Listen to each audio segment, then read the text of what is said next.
Brian Thompson, CEO of UnitedHealthcare, was shot dead in Midtown Manhattan last Thursday morning right after exiting his hotel. And ever since, police have released photos from the incident.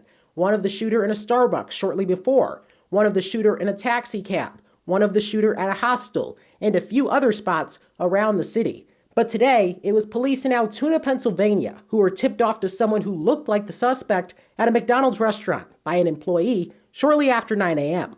New York City Police Commissioner Jessica Tisch says responding officers questioned the suspect and noticed that he was acting suspicious. As it turns out, he was carrying a U.S. passport and more than one fake ID, including one from the state of New Jersey, which police say he used to check into his hostel back in the city. Upon further investigation, officers recovered a firearm on his person, as well as a suppressor, both consistent with the weapon used in the murder. They also recovered clothing, including a mask consistent with those worn by our wanted individual. Also recovered from the suspect was a key piece of evidence, which could help to tie this whole story together. Officers recovered a handwritten document that speaks to both his motivation and mindset. So who is this person of interest? Luigi Nicholas Mangione. He's a male, 26 years old. He was born and raised in Maryland.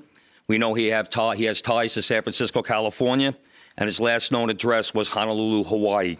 He has no prior arrest history in New York. Of course, there are still some unanswered questions, but for a story that has fascinated the country as much as this one has, this was a significant development. Reporting in Toledo, Ohio, I'm Jaden Jefferson.